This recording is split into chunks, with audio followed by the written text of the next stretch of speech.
Бұл менің Түркиядағы ең соңғы видеом. Бірақ Түркиядан көшпес бұрын мен өзіме міндетті түрде Каппадокияға бару керек деген мақсат қойған болатынмын. Сондықтан отбасымды алып, тур сатып алып, Каппадокияға жолға шықтық. Бұл видеоның форматы әдеттегідей болмайды, бұл көбінесе влог сияқты болады. Біз турдың тілін түркше таңдадық. Себебі түрк халқымен араласу үшін, және салт дәстүрін кішкене білу үшін, және оған қоса өзіміздің түрк тілімізді кішкене ары қарай дамыту үшін түрк тілін таңдадық. Осы видеоның соңында келесі видеоның тақырыбын таңдауға болады. Сондықтан бұл видеоны соңына дейін көріңіздер. Ал енді видеоны тамашалаңыздар.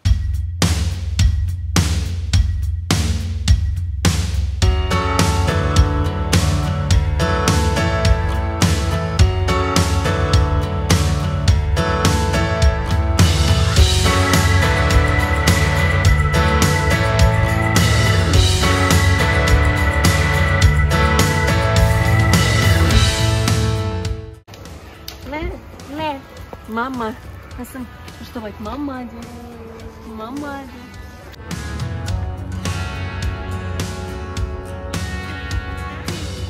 Сонымен біз жолға шықтық, 6 сағатта жүреміз, түні бойы.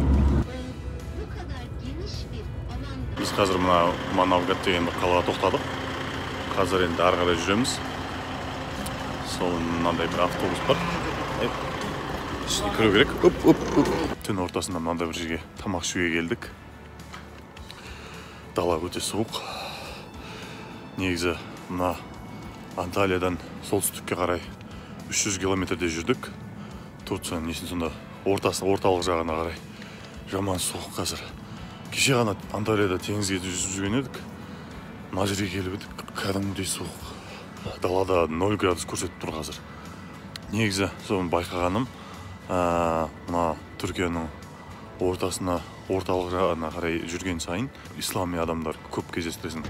Дінге берілген, мына Анталия, Измир деген қалаларында, теңізге жақын қалаларында, ол жақта адамдардың көбісі ашық, сосын андай заманауи болып кеткен ғой, европейстер жақта. Мына неде, именно орталық жағына жүрген кезде кәдімгідей көреді, әйелдер хиджабта жүреді, салт дәстүр әлі сақталған. Сол енді Каппадокия Түркияның негізінде қақ ортасында таңғы 6-да жетеміз деді. Жаман суық енді дала қазір. Курткамен жүрміз қазір, қысқы курткамен.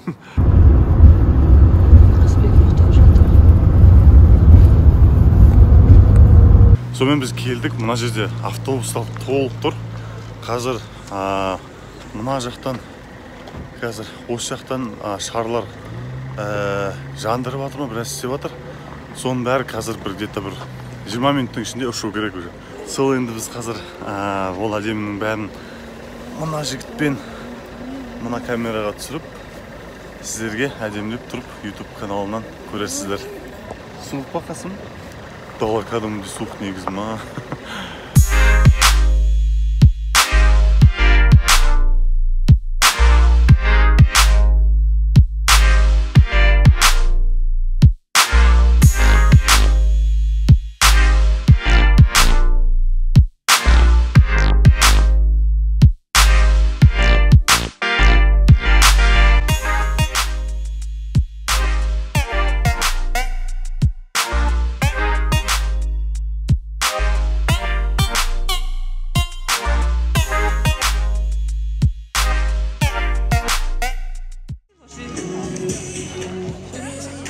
Мұнда адамдар өстіп билеп атыр.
Hem oradakiler de resim çekiyor. Evet. Bravo, çok güzel. Ya bak ya. Aynen. Ay.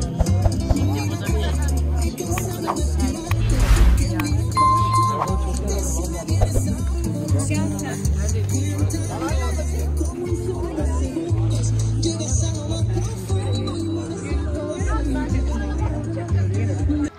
Pas de soleil, pas de soleil, pas de soleil.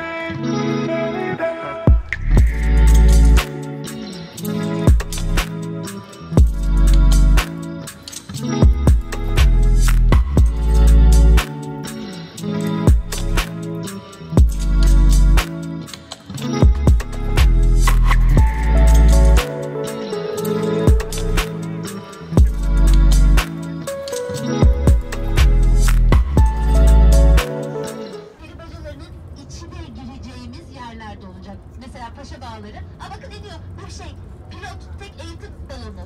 Tek kişilik sepeti var bunun.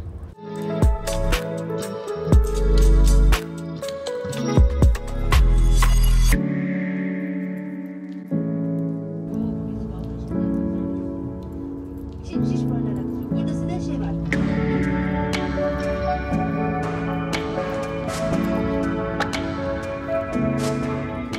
Biz қазір әдемі бір кафеге келдік. Осы жерден қазір таңғы ас ішеміз. Сол қазір соны ішіп ары қарай өзіміздің турларымыз бар. Солармен жүреміз. Бір жарым жасар баламен саяхатқа шыққан осындай болып әр нәрсені тартып. Қасым жібер. Тыныштық бермейді өпсіп. Міне осындай тамақ алып келеді. Все в одном деген сияқты ғой. Завтрак по-турецки дейді оны. Қасым мультигіне қарап отыр. Мынау түркше шелпек сияқты. Ішінде майы бар. Қалғандар жалпы сол. Мына түркше шелпектің ішінде мындай творогпен бір нәрсе араласқан. Творог па, сосын не бар ана? Зелень. Сыр бар ішінде. Сөйтіп еріткен ғой деймін. Күшті да вообще необычный екен.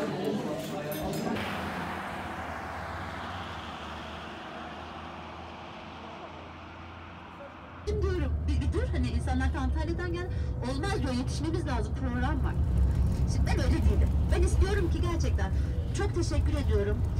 Paranızı ve vaktinizi Kapadokyaның көшелері осындай.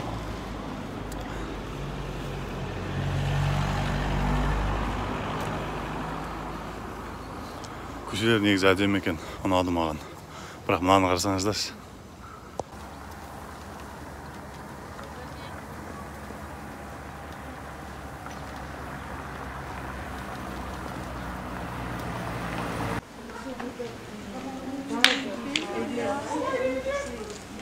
evet biliyorum. Mesela öyle burası öyle. Burası yiyordunuz marineyle. Ne oldu?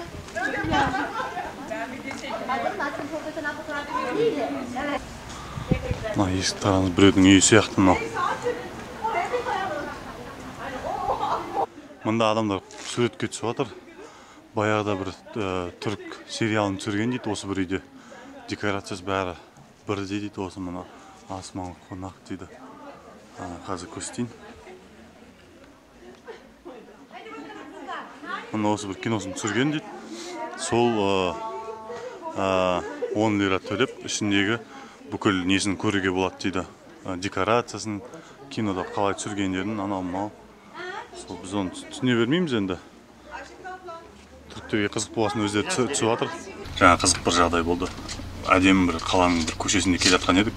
Өздерін көрдіңіздер ғой жаңа. Сол жақта келе жатқан едік, сөйтсек, мен балам сүйіп қойыпты. Тура көшенің ортасында туристер толып тұрған жерде.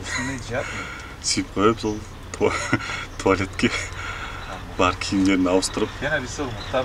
Сол енді. Мына отыр. Киімдерін жайып қойды.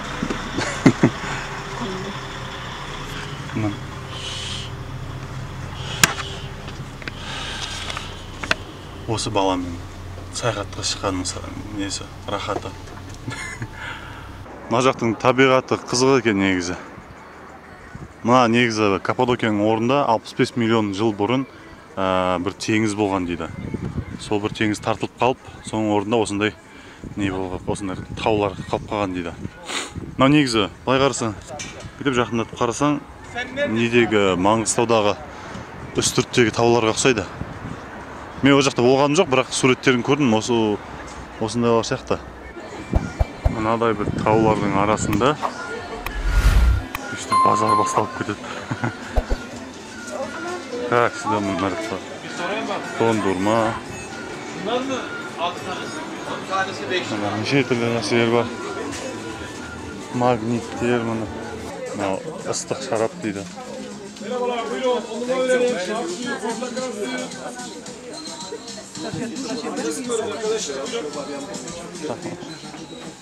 Şeker yok, glikoz yok. Keçi boyunca tatlandırılır, tamamen doğaldır. Şimdi şey yapalım. Gene çantamızı, mantamızı işte ne lazımsa yanımıza alalım. Vakit kaybetmeden, bizim için zaman önemli. 12'de yemeğe yetişmemiz lazım.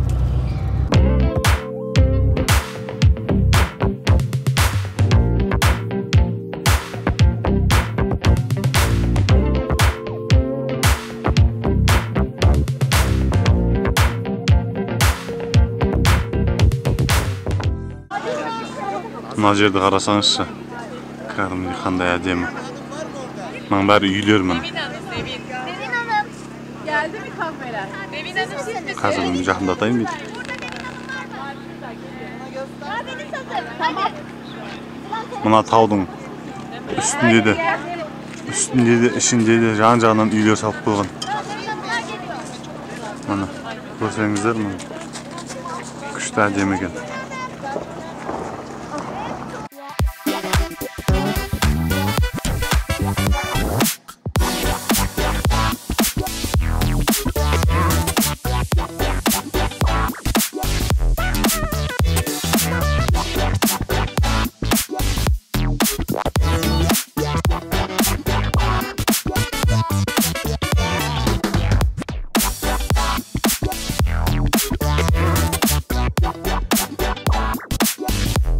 Türkiye'de mınaday кофенің жанына тәтті береді, сосын оның жанына еще су береді.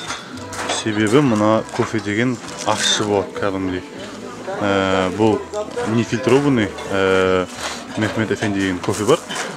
Соның 2 қасығын салады, өте ащы. Соның 2 қасығын салады да, сөйтіп суды аз қылып, өйстіп қайнатады. Жаңа көргендеріңіздей дәмін көреген қандай екен.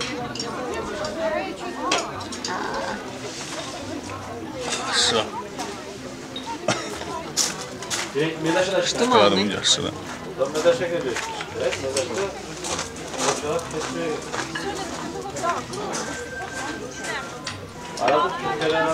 Tamam.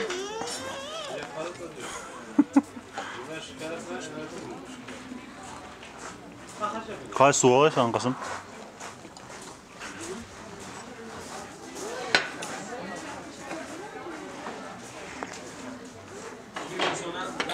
Gördükten sonra çok şükür testi kebabımıza doğru yola çıkıyoruz. Acıktık mı artık biraz yavaştan?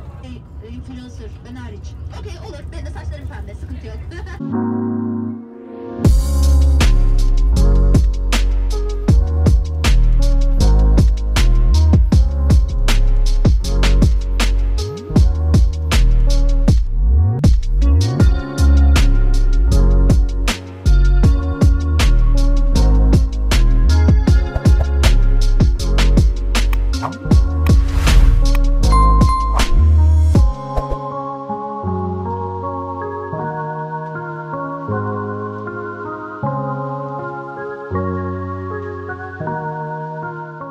Қазір мынадай таулардың арасына келдік. Мынау да осы теңіздің ең төменгі жерлерінің бірі болған жерлер дейді. Мына тастарға қараңыз енді. Мына біреу түйеге ұқсайды екен. Бәрі осының қасында суретке түсіп жатыр. Біздің турымыз 2 күн болды. Сонымен біз бірінші жерден екінші жерге барып жүрміз. Арасында тамақ жесін, кофе жесін, суретке түсесін. бірақ негізі бұл Каппадокия деген жан жаққа шашылып қалған бір жер болғасын, арасында бір қаладан екінші қалаға жүрген сияқты боласың да. Сосын бір шөл даланың арасымен жүресің. Сонымен біз қазір енді бір жерге барып суретке түсіп, шай ішіп, сосын енді екінші тамақ ішуге баратынбыз енді кафеге.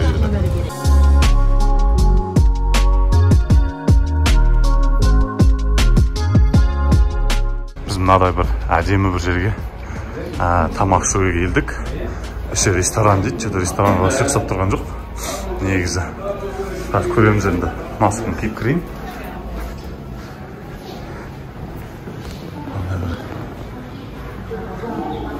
Іші бір музейге ұқсайды екен.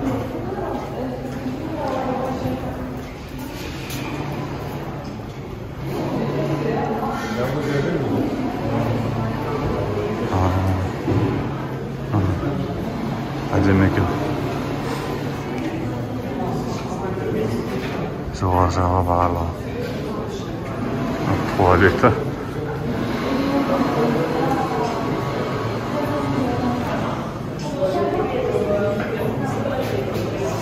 Еще музей болғанмен тамақ сасып тұр. Ресторан екені білініп тұрған сияқты.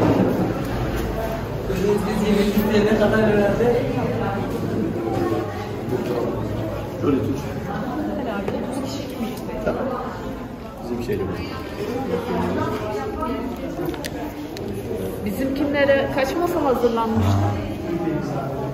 Lan varsan şimdi can-жақты adamlar. Şimdi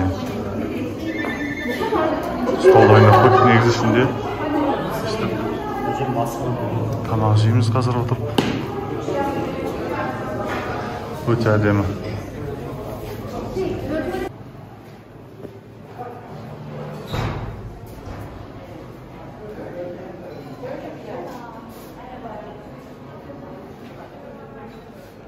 Әдемі бір таудың астында орналасқан ресторанға келіп, енді отырып тамақ ішіп едік.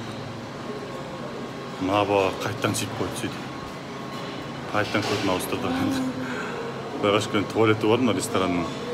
Сол енді қазір мамасы жуып жатыр шалбарларын. Қасым, не сый бересің сен өйтіп? 2 сағатта 2 шалбарыңды сыйдың ғой? Мынадай бір тамақ алып келдім. Мынау деген фасоль мен мынандай колбасаны ауыстырған, араластырып, бір соусқа араластырған үстіне. Жақсы, тұзды. Мынау деген фаршқа сол бір етті күрішпен араластырған. Осы жеп алдым. Әрине қасына баклава қосып береді. Тәттілер үшін.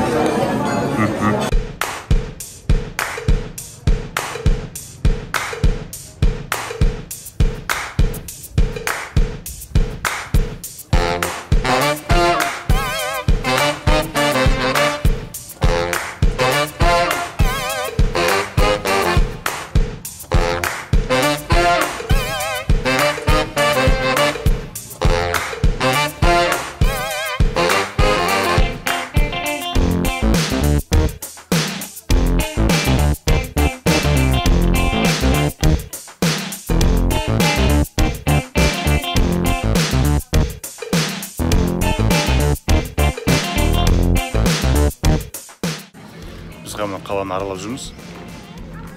Каппадокия деген өзі Гөреме деген бір кішкентай бір жер, шарлар ұшатын бір жер. Оның жан-жағында сосын 3-4 па 5-6 ма бір қалалар бар, кішкентай. Оның араларында шөл дала, таулар. Сол біраз жүресің негізі. Недегі Алматы мен примерно Қаскелеңнің арасы сияқты. Сосын мен еще дағы байқағаным, мына жақта магазинге бір жерге кірген кезде салам алейкум деп айтасың. Мерхаба деп айтсаң бір түрлі болып қалады. Негізі мынау теңіз жағалауында қалаларда мерхаба деп айтасың, салам алейкум деп айтсаң, кішкене, біреу алейкум салам деп қайтарады. Біреулер мерхаба деп айта салады. Түркияның орталығы дінге қатты беріліп кеткен ғой. Салт дәстүрі содан қалып қойған әлі. Сондықтан сөйтіп сөйлейді екен. Баламен келген негізі кішкене ыңғайсыз. Өйткені коляскамен келсеңіздер. Коляскамен келсеңіздер, коляскамен жүретін жолдар аз. Қаланың орталық жағында бір кішкене бір жерлер бар, коляскамен жүретін. Адак басқа жерлердің барлығында тастар. Сондықтан жүре алмайсың. Баламен кейде көтеріп жүру керек болады.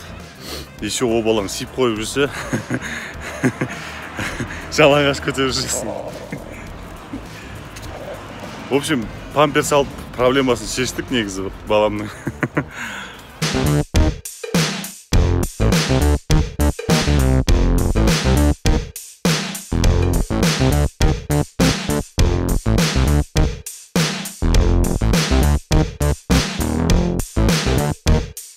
Біз қазір мынадай бір жерге тоқтадық.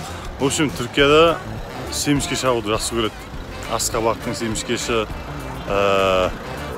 күнбағыстың семішкесі сондайлар шағып жақсы көреді екен түріктер. Сондай бір жерге тоқтадық. Мына жақта Асқабақтың семішкесін сатады екен. Мен оны қызықтырған жоқ енді, бірақ жалпы ішіне әкеп осы жерге келіп тоқтады. Адамдар бәрі түсіп, мен семішке шағып тұр енді. Негізі осы турда мен байқағаным Каппадокияға келді бізді. Азанда көрдік шарлардың ұшқан.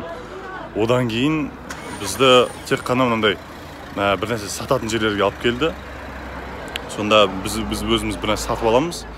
Менің түсінгенім бойынша сатып алғасын мына біздің гидтерге бір кішкентай бір комиссия түсетін сияқты. Өйткені бір жерден екінші жерге әкеледі, ол жақта тағы бір сатып алу керек. Одан тағы басқа жерге, ол жақтан тағы бір сатып алу керек. Сондай болды, в общем. Бірақ енді әдемі жерлерді көрдік. Сол енді бірақ шынымен баламен жолда жүргесін кішкене шаршап кетті. Сондықтан енді гостиницаға барғанды күтіп жүрміз. Гостиницаға 3 сағаттан кейін барамыз дейді енді. Сол автобусқа отырып ұйықтап жатырмыз бәріміз. Қазір енді ары қарай жүреміз, қайда баратынын білмеймін енді. Біз қазір Каппадокияның мынадай бір әдемі жеріне келдік. Міне қарап көріңіздер.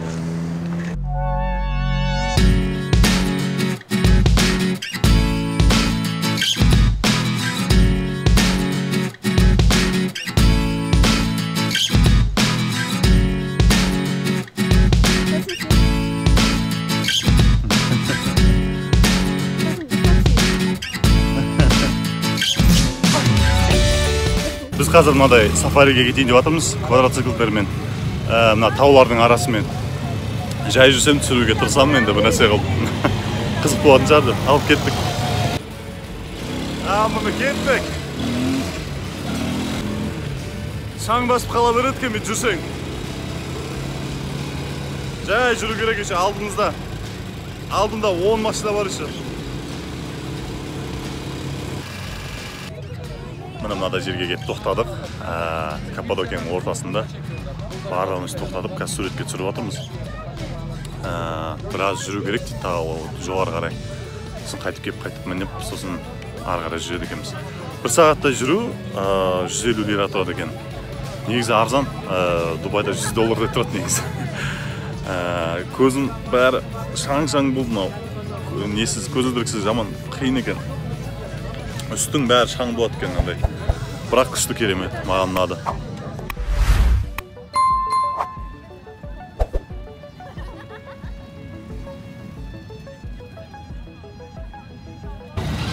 Міне қазір қайтадан отырдық. Қазір енді қайтадан кетеміз, жолға жүреміз. Біз қазір мынадай бір жерге келдік. Барлық осы квадроцикл алған адамдар мына жерге таулардың арасына келіп суретке түседі екен.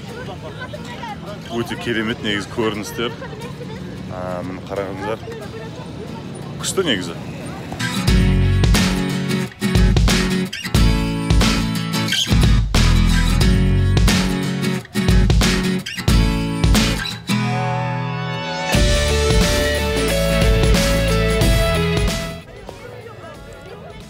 Yok alalım.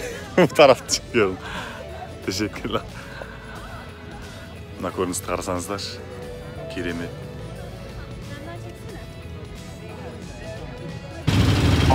Қазір жүрейін деп жатырмыз. Үйге қарай жүреміз енді. Қазір кеш қалып қаламыз әйтсе, күн батып кетті. Суық болып жатыр. Сол енді қазір мынамен үйге қайтамыз енді қазір.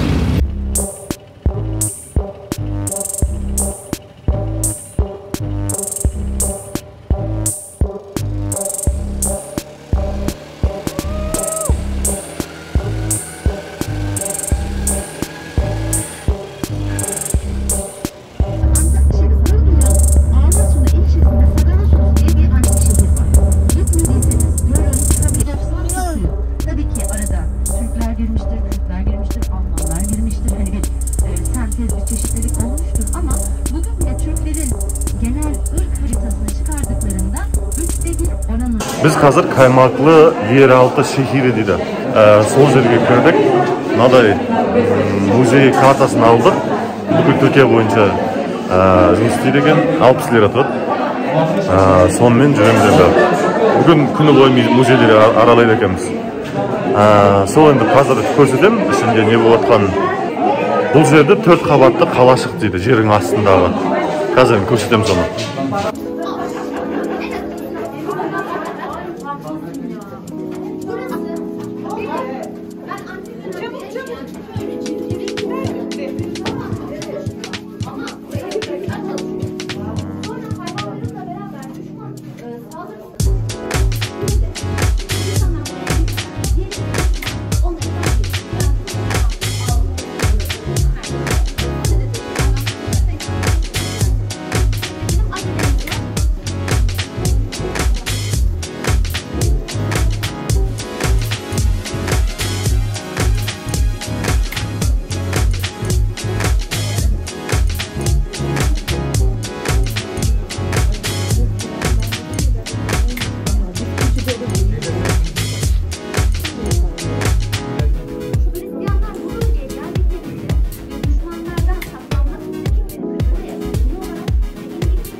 Bir adam тұрып қалсаң жақта алдында üstüne giyip тұрып қаласың sen de.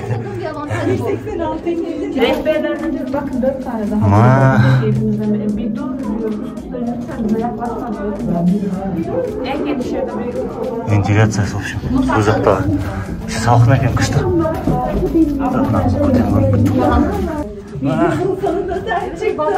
Üstüne giyip жүру керек бірақ көп жерде. Маса. Мына жақта естіп бұт.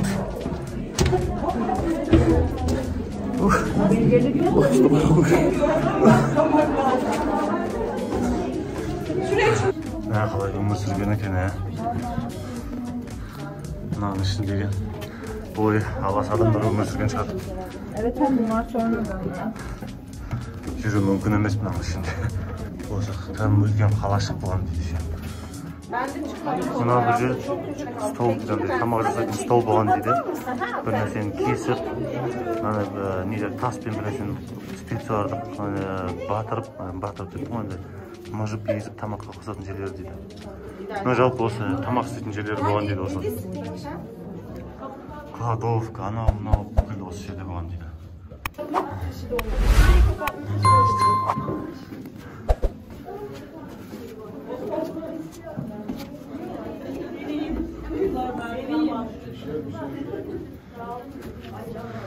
Mınanda taslar oldu dedi.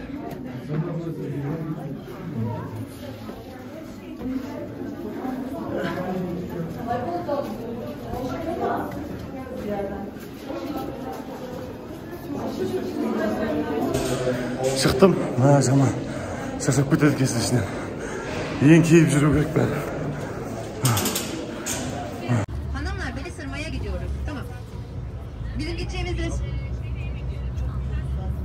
dur bakalım. Şimdi bir oturursanız ben arkayı göreyim. Şimdi öğle yemeğini yürüyüş sonrası Belisırma'daki balık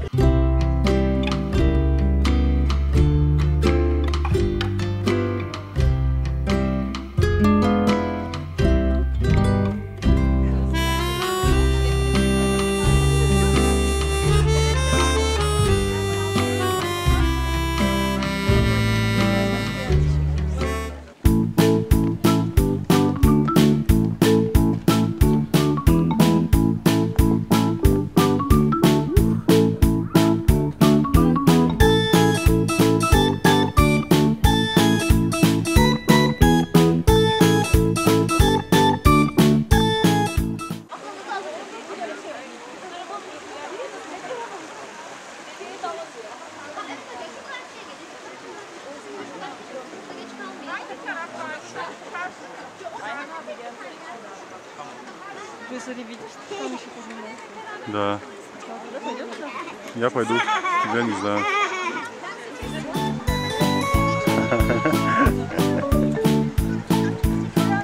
Мадина.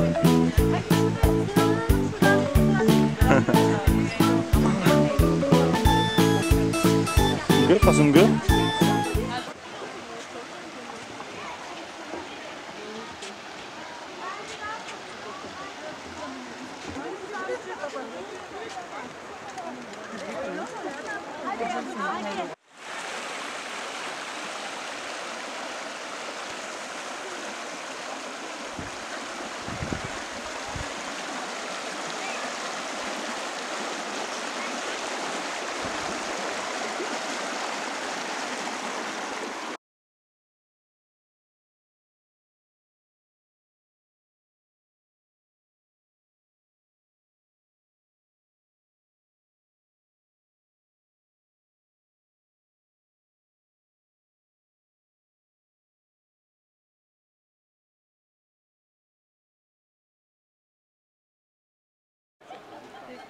Pozu değiştirirsin.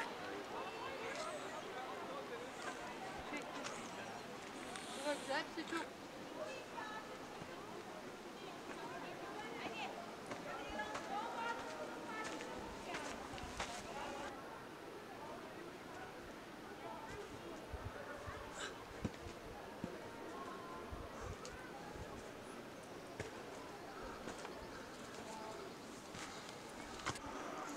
Жоғарыға мініп едім. Мынадай бір үйіма бір нәрсеге тап болдым. Ішін көрейік кіріп, не бар екен? Фонаригім қайда екен?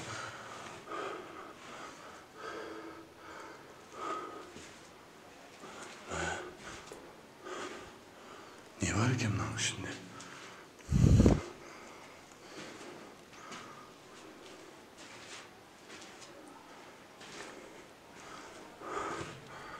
Ана қызық нәрсе жоқ екен.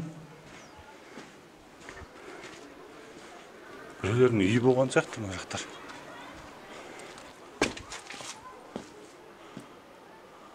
Ары қарай жол жоқ сияқты енді.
Мынау фисташковый ағаш.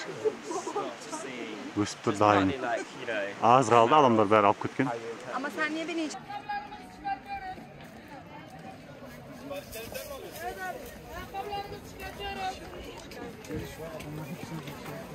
После очереди hazır sabah jeans. Sıkı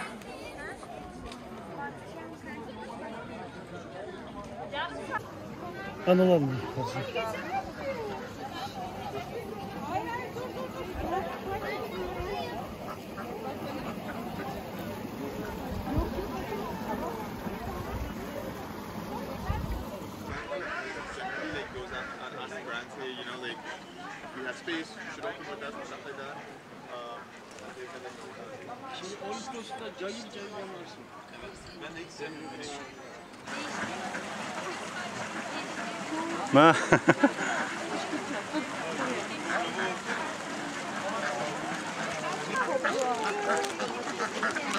Is it forbidden to sit?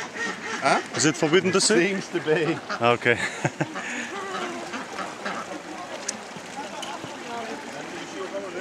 Forbidden. Kasım, привет тебе. Машина идет.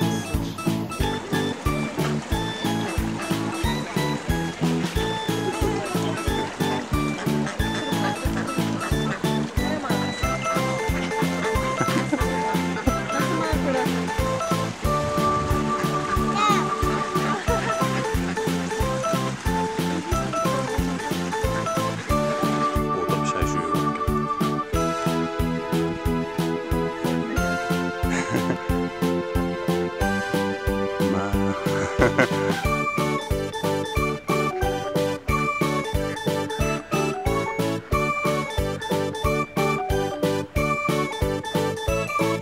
İşte şay alıp oturuğa болады екен. Жаңа мына жерге келіп отырып едік. Мына аяқ киім шешу керек мына жерге отыру үшін. Сөйтіп баланы отырғызып едік мына жерге қарай. Алдыда аяқ киімді лақтырып жіберді суға. Енді аяғымыз су суып барамыз ары қарай. Басын жуып отыр утка.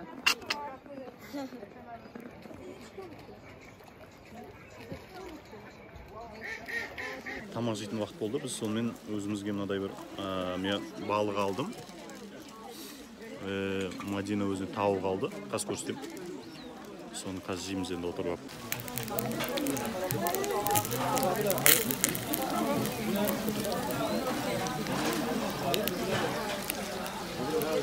Мадина өзіне тауық алды. Мен өзім мынандай балық алдым. Күшті болып пісірген сияқты. Балық мына жерде бір көл ба, бір өзен ба бар, сол жақтан ауланған балық. Қасым ютубта.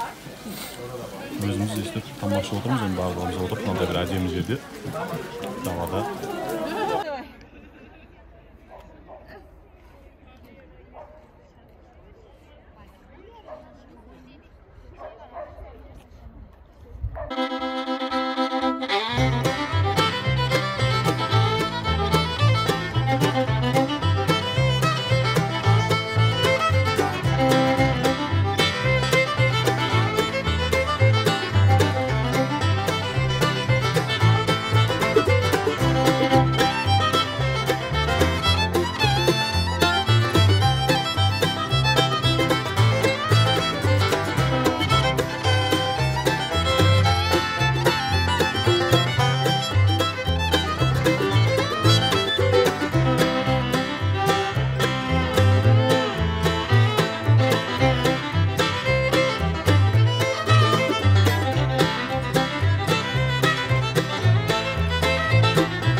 Біздің тур аяқталды. Біз қазір енді үйге кетіп баратырмыз. Қазір Коnya қаласындамыз. Бір 15 минутқа тоқтады. Біз заправка жасауға тамақ алып. Сол мына бала ұйықтап қалды. Заправкаға келдік. Сонымен бір 4-5 сағаттан кейін Анталияға жетеміз. Сосын енді үйге жеткесін бұл видеоны монтаж жасап, YouTube'ға салуға тырысам тезірек. Осылай біздің турымыз аяқталды. Бұл турды түркше алғанымызға ешқандай өкінгеніміз жоқ. Біз бұл турда көптеген түрк адамдармен таныстық. Олардың барлығы тәрбиелі, мәдениетті, білімді болып көрінді бізге. Бізге көптеген жерлерде көмек берді. Барлығы күліп, өздерінің көңіл күйлерін көтеріп. Öyle de olsun, böyle de olsun, loy loy. Öyle de olsun, böyle de olsun, loy loy. Her gün akşam böyle olsun, loy loy. Haydi küsmeye gelmez. Eller oynasın, eller diller kaynasın diller. Eller ne derse desinler. Ешқандай да бір ұрыс керіс болған жоқ. Сондықтан біз бұл турға рахаттанып барып келдік деп айтсақ болады. Құрметті көрермендер, сіздерден келесі видеоның тақырыбын таңдауға маған көмек беруге сұраймын. Менің ойымда екі мемлекет бар. Біріншісі Израиль, екіншісі Ресей. Қайсысы сіздерге қызығырақ болады, соны комментарийге жазыңыздар.